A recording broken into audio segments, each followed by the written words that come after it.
Hello viewers, welcome செய்யறேன் அக்மல் கூடுக்கு. இன்னைக்கு ரொம்பவே சாஃப்டான ஒரு மலாய் கேக் தாங்க செய்ய போறோம். இது அவ்வளோ டேஸ்டியா இருக்குங்க. நம்ம ரஸ்மலாய் எல்லாம் செஞ்சு சாப்பிட்றோம் இல்லைங்களா, அதே மாதிரி டேஸ்ட்ல உங்களுக்கு இருக்கும். இது டேஸ்ட் மட்டும் இல்லைங்க, இதனுடைய சாஃப்ட்னஸும் உங்களுக்கு நல்லாவே கூடி இருக்குங்க. நான் செய்கிற முறையில் இதே மாதிரி ஃபாலோ பண்ணி ட்ரை பண்ணுங்க. இந்த ரெசிபி பிடிச்சிருந்தா மறக்காத ஃபேமிலி அண்ட் ஃப்ரெண்ட்ஸோட ஷேர் பண்ணுங்க.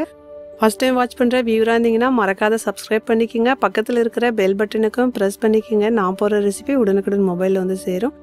எந்த சேனலில் பார்த்தீங்கன்னா நான் நிறையவே ஸ்வீட் ரெசிபியெல்லாம் போட்டிருக்கேங்க. எல்லாமே நல்லாவே இருக்குங்க. உங்களுக்கு தேவைப்பட்டுச்சுன்னா கீழே நான் லிங்க் கொடுக்குறேன், என்ன தேவையோ அதை பார்த்துக்குங்க. இந்த கேக் பார்த்தீங்கன்னா அவனே இல்லாத நம்ம பேக் பண்ணி எடுத்துங்க. கிராமத்தில் பார்த்தீங்கன்னா நிறைய பேத்துக்கிட்ட அவனே இருக்காது. இந்த ரெசிபி ரொம்ப யூஸ்ஃபுல்லாக இருக்கும். வாங்க இப்போ எப்படி சொல்லலான்னு போய் பார்க்கலாம். நம்ம மலாய் கேக் தாங்க செய்ய போகிறோம். இதில் பார்த்தீங்கன்னா எக் இருக்காது, அதே மாதிரி கண்டென்ஸ் மில்க்கும் இருக்காதுங்க. ரொம்பவே சூப்பராக ஈஸியாக செய்யலாங்க. நான் ஒரு 1.5 லிட்டர் மில்க் எடுத்திருந்தேன். பாருங்கள், மில்க் ஃபுல் ஃபேட் இருந்துச்சுன்னா ரொம்பவே நல்லா இருக்கும். அது கிடைக்கலன்னா பரவாயில்ல, என்ன இருக்கோ அதுவே யூஸ் பண்ண முடியும். இப்போ இந்த 1.5 லிட்டருக்கு நம்ம 3/4 லிட்டராக இதுக்கு நம்ம செய்ய போகிறோம். இதுக்கு கொஞ்சம் நல்லாவே ஹை ஃப்ளேமில் வச்சு கொஞ்சம் கொதி வர வரைக்கும் நம்ம வெயிட் பண்ணலாம். பாருங்கள், இது நல்லாவே இப்போ கொதிச்சிருச்சு. இப்போ மீடியம் ஃப்ளேமில் வச்சு நம்ம இதுக்கு கம்மி பண்ணிகிட்டே இருக்கணும். இந்த குவான்டிட்டிக்கு இந்த சைட்லலாம் வரது நம்ம இந்த ஆடிங்களுக்கு எடுத்து விட்டுக்கிட்டே இருந்தோம் அப்படின்னா நல்லா தீயாமல் இருக்கும். நான் மில்க் பவுட்ரு ஒரு 125 கிராம் இருக்குங்க எடுத்திருந்தேன். இது ஆப்ஷனல் தான், உங்கள்கிட்ட இருந்துச்சுன்னா போடுங்க. ரொம்பவே நல்லா இருக்கும், அந்த டேஸ்ட்டும் இருக்கும், நல்லா கெட்டித்தன்மையும் கிடைக்கும். இதில் கொஞ்சம் பால் போட்டு நல்லாவே மிக்ஸ் பண்ணிக்கலாம். இந்த மாதிரி நல்லா நான் மிக்ஸ் பண்ணிக்கிட்டேன்.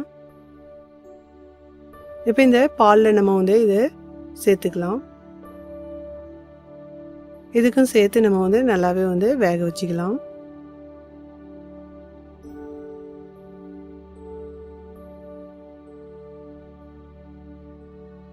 இதில் சர்க்கரை உங்களுக்கு எவ்வளோ தேவையோ அவ்வளோ போட்டுங்க. நான் ஒரு 125 கிராம் இருக்கும் போட்டுக்கிட்டேன். பாருங்கள், 1.5 லிட்ரு பால் நான் 3/4 லிட்டர் பாலாக குவான்டிட்டியாக எடுத்துகிட்டு வந்துட்டேன். நல்லா திக்காயிடுச்சு. இப்போ பார்த்தீங்க அப்படின்னா நான் கேக் செய்கிறதுக்கு மாவு வளர்க்கணும். நான் மைதா இந்த கப்பால் 1 கப்பு எடுக்க போகிறேன். எனக்கு 1 கப்பு அப்படின்னா எனக்கு 1/2 கப் பால் தேவைப்படும். நான் இப்போ ரெடி பண்ணி வச்சுருந்தேன் இல்லைங்களா, இப்போ இந்த பால்லே நான் எடுத்துக்கிறேன்.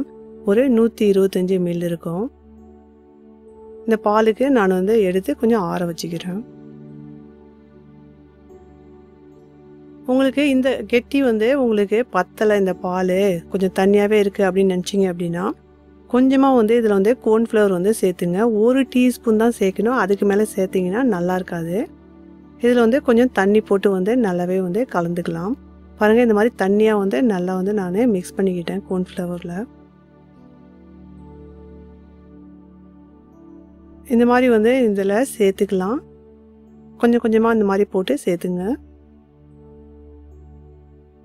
இதுக்கு கொஞ்சம் நேரத்துக்கு நம்ம வேக வச்சுக்கலாம்.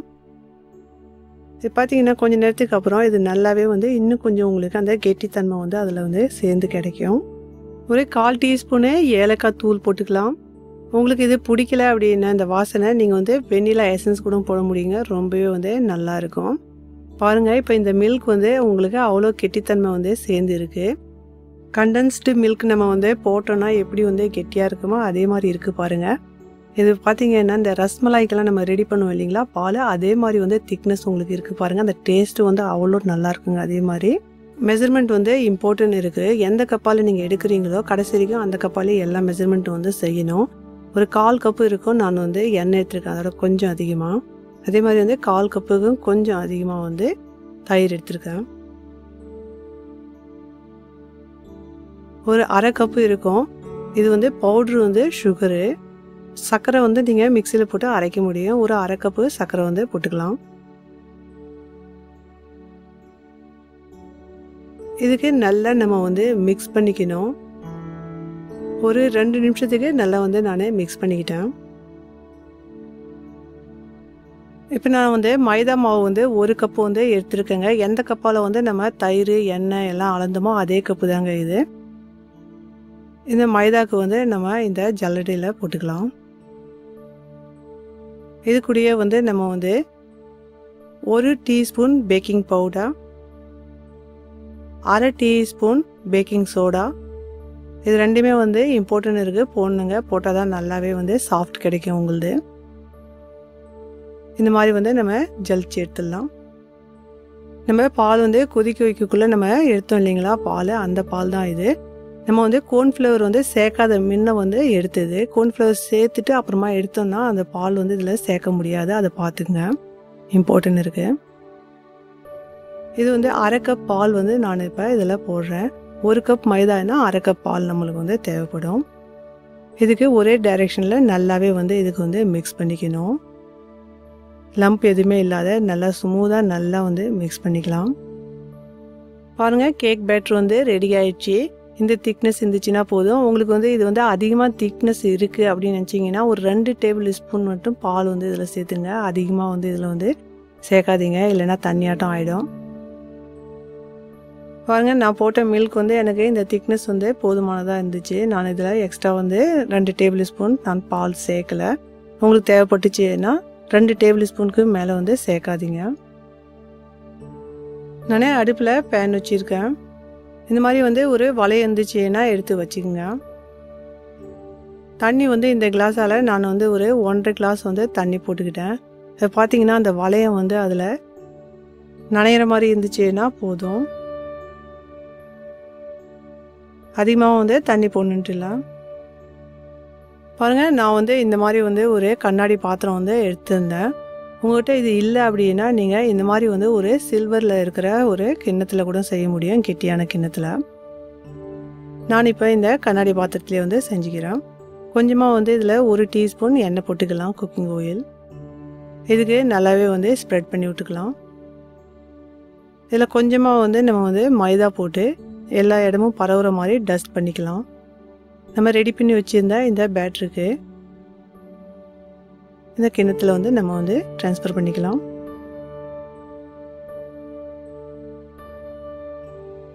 இந்த மாதிரி வந்து ஈவனாக வந்து இருக்கிற மாதிரி நம்ம வந்து எல்லா பக்கமும் வந்து டேப் பண்ணிக்கணும். இதில் காற்று எதுவுமே இல்லாமல் வந்து பார்த்துக்கணும். அதுக்கு தான் நம்ம இந்த டேப் பண்ணுறோம். பாருங்கள், தண்ணி நல்லாவே வந்து கொதி வந்துருச்சு. கொதித்து வந்த பிறகு நம்ம வந்து இதுக்கு பார்த்து வச்சிடலாம். இதே ஸ்டீம் போகாமல் இருக்கிறதுக்கு இந்த மூடி வந்து நம்ம வந்து மூடிடலாம். நான் வந்து இதுக்கு மேலேயும் வந்து ஒரு பேனுடைய கவர் வந்து இதில் வந்து மூடிட்டேன். இது வந்து பார்த்திங்கன்னா ஒரு 35 நிமிஷத்துக்கு நம்ம வந்து திறக்கக்கூடாது, சிம்மில் வச்சே வந்து இதுக்கு வந்து வேக விடணும். இப்போ 35 நிமிஷத்துக்கு அப்புறம் நம்ம வந்து பார்க்கக்குள்ள நல்லாவே வந்து கேக் வந்து உங்களுக்கு ரெடியான மாதிரி தெரியுது. இப்போ இதில் வந்து நம்ம பார்க்கலாம் இது வந்து வெந்திருக்கா இல்லையான்ட்டு. இந்த மாதிரி வந்து பார்க்கக்குள்ள நம்மளுக்கு நல்லாவே வந்து தெரியும் ரிசல்ட்டு. நல்லா வெந்துருச்சு இந்த கேக்கு. இப்போ வந்து பார்த்து வந்து நம்ம வந்து எடுத்துடலாம். இதுக்கு நல்லா நம்ம வந்து ஆற வைக்கணும். பாருங்கள், நல்லாவே வந்து கூல் ஆயிடுச்சு. இப்போ வந்து இது 2 பக்கமும் நான் உங்களுக்கு காமிச்சிட்ருக்கேன். இது வந்து அடிபாகம், அடியே பிடிக்காமல் நல்லா இருக்குது பாருங்கள்.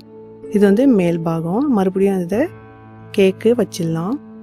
பாருங்கள், நம்ம இந்த மாதிரி வந்து ஒரு ஃபோக் எடுத்து நல்லாவே எல்லா இடமும் ஹோல் போட்டுக்கலாம். இந்த மாதிரி வந்து செய்யக்குள்ள உங்களுக்கு அந்த மலாய் நம்ம ரெடி பண்ணோம் இல்லைங்களா பாலில், அது போடக்குள்ளே நல்லாவே வந்து உள்ளே அப்சர்வ் ஆகும். இப்போ நம்ம ரெடி பண்ணி வச்சுருந்தா இந்த மலாய்க்கு இதில் வந்து போட்டுக்கலாம். இந்த ரஸ்மலாய் செய்யக்குள்ளே நம்ம எப்படி செய்வோமோ அதே மலாய் தாங்க இது. அவ்வளோ வந்து டேஸ்டியாக அந்த டேஸ்ட் உங்களுக்கு இதில் கிடைக்கும் சாப்பிடக்குள்ளேயே. பாருங்கள், நம்ம வந்து எல்லா மலாயும் வந்து இதில் வந்து ஊற்ற தேவையில்லை. கொஞ்சம் நம்ம வந்து எடுத்து வைக்கலாம். மறுபடியும் வந்து நம்ம வந்து யூஸ் பண்ண போகிறோம். இது வந்து ஃப்ரிட்ஜில் வந்து ஒரு 2 மணி நேரத்துக்கு வந்து நம்ம வந்து வச்சிடலாம். அப்புறமா எடுத்து சாப்பிடக்குள்ள நல்லாவே வந்து அந்த ஜில்னஸ் இருக்குங்க. அந்த டேஸ்ட்டும் வந்து உங்களுக்கு நல்லாவே இருக்கும் அப்சர்வ் ஆகி. பாருங்கள், நான் வந்து எடுத்துட்டேன் ஒரு 2 மணி நேரத்துக்கு அப்புறம். இப்போ பார்க்கக்குள்ள அவ்வளோ வந்து அப்சர்வ் ஆகிருக்குங்க நம்ம போட்ட சோஸ் எல்லாம் உள்ள அந்த கேக்கில். இப்போ நான் வந்து சர்வ் பண்ணி காமிக்கிறேன். ரெடியாக இருக்குது. நான் ஒரு தட்டு எடுத்துக்கிட்டேங்க. இப்போ அந்த தட்டில் வந்து நம்ம செஞ்சோம் இல்லைங்களா இந்த மலாய் வந்து அதில் கொஞ்சமாக வந்து நம்ம ஊற்றிக்கலாம். இப்போ கேக்கில் நம்ம வந்து ஒரு பீஸ் கேக் எடுத்து கட் பண்ணி அந்த மலாய் கீழே இந்த மாதிரி வந்து வச்சுக்கலாம். பாருங்கள் எவ்வளோ சாஃப்டாக இருக்குது, காமிச்சிட்ருக்குறேன். இப்போ இந்த கேக் மேலேயும் வந்து நம்ம இன்னும் கொஞ்சம் அந்த மலாய் வந்து ஊற்றிக்கலாம். இந்த மாதிரி வந்து சர்வ் பண்ணி சாப்பிடக்குள்ள அவ்வளோ வந்து டேஸ்டியாக இருக்குங்க, சாஃப்ட்னஸாக இருக்கும். இதே மாதிரி வந்து செஞ்சு பாருங்கள். எப்படி வந்துச்சுன்னு மறக்காமல் காமெண்ட் பண்ணுங்கள். பக்கத்தில் இருக்க பெல் பட்டனுக்கு ப்ரெஸ் பண்ணிக்கோங்க. நான் போகிற ரெசிபி உடனுக்குடன் மொபைலில் வந்து சேரும். Enjoy food.